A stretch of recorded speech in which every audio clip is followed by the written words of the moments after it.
Hello, I've been really eager to share some thoughts with you about a subject related to Kate Bush and her music that's not often spoken about, and to me it's a central part of Kate's work. You know, it's a thread that I hear running along through all her albums, and for me is one of the most intriguing and exciting aspects of Kate Bush and her music and her inspiration.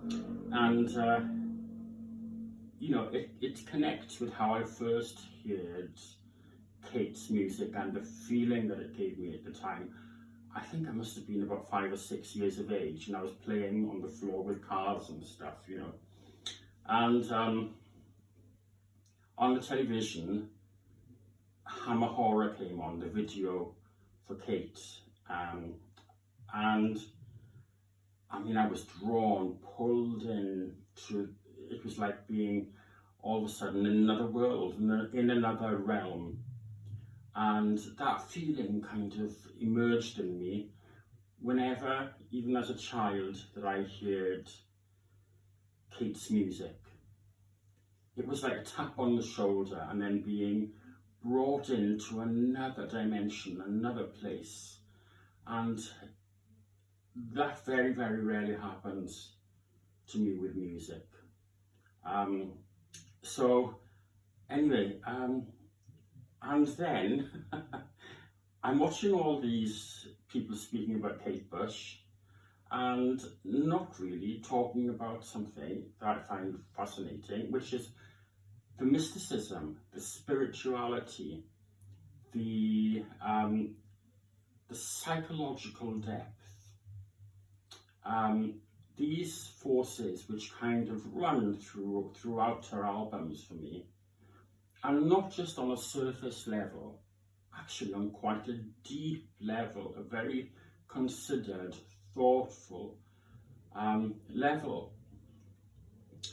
You know, when you look at Wuthering Heights and Kate's first big hit, and she describes writing it, I think, wasn't she 15 at the time, I think, and she was writing it, she said, on the night she wrote it, there was a full moon.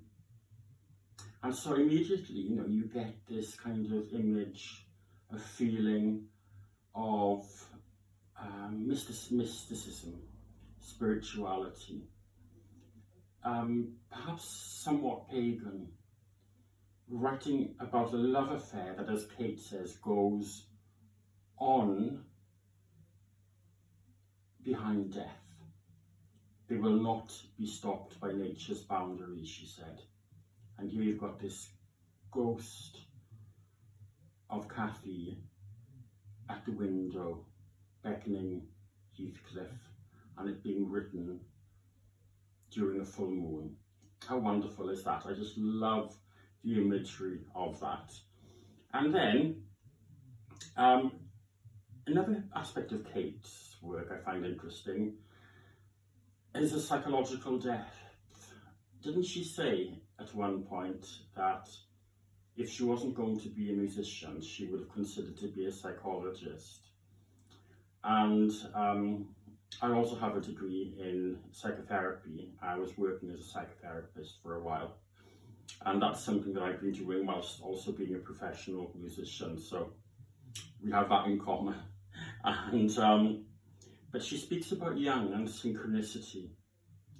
Jung coined the term synchronicity, about the way that elements and situations come together in a very meaningful way and can have a really great impact on the course, the unfoldment of life.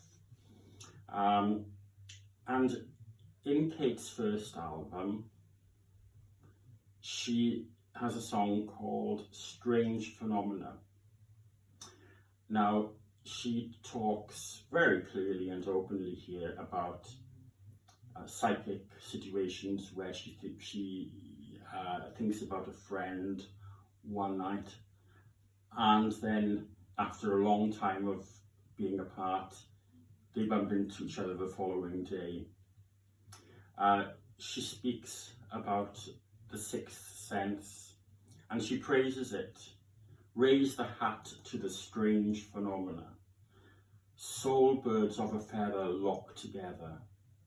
You know, she talks about the effect of the full moon, and it's all there, you know.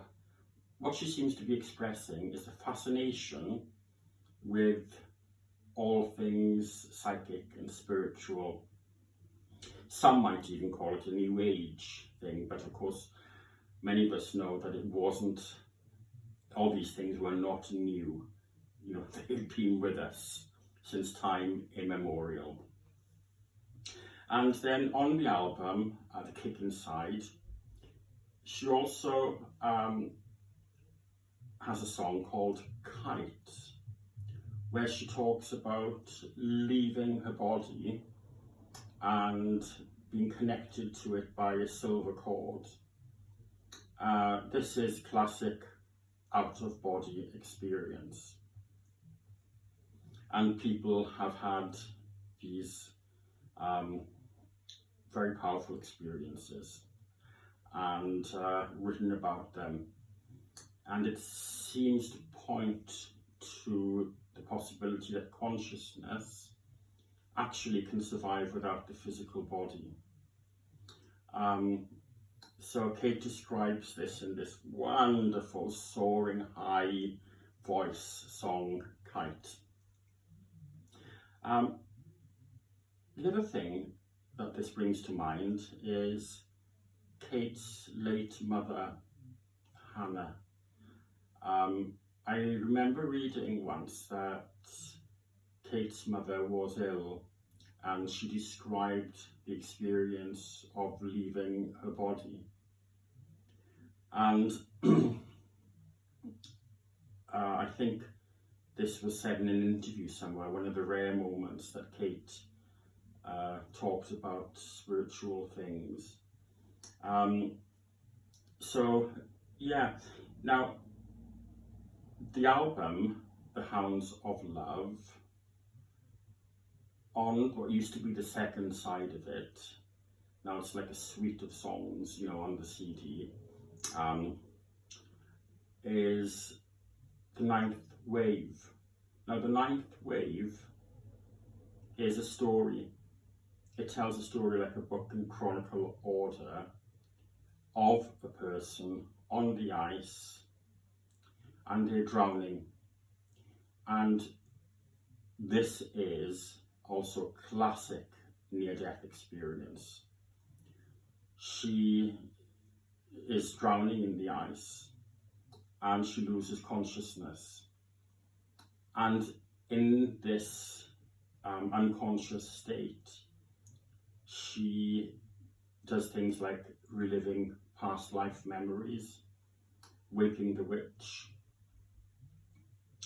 and she becomes a ghost on Watching You Without Me, the song Watching You Without Me, where she's looking at people who don't know that she's there, watching them in spirit form. And I'm fascinated with near-death experiences. I think they also teach us, you know, how to live, because when people have these profound experiences, they say it's more real than this life, you know, and the love that they say they experience is beyond description. They just can't describe it, and they come back to life with a renewed feeling of love. And this is what Kate appears to do. She says, I love my mother, I love my brother, I love you better now. It's as if a spirit has been reignited with her leaving the physical body and coming back to Earth. Hello, Earth. And, you know, one of my favourite lines of all in Kate's music, favourite lyric is on the song Hello, Earth. I was there at the birth, out of the cloud burst, the head of the tempest. there's something really powerful about that lyric, isn't there? I was there at the birth, out of the cloudburst, the head of the tempest. She's claiming her place, her soul, you know. I was there.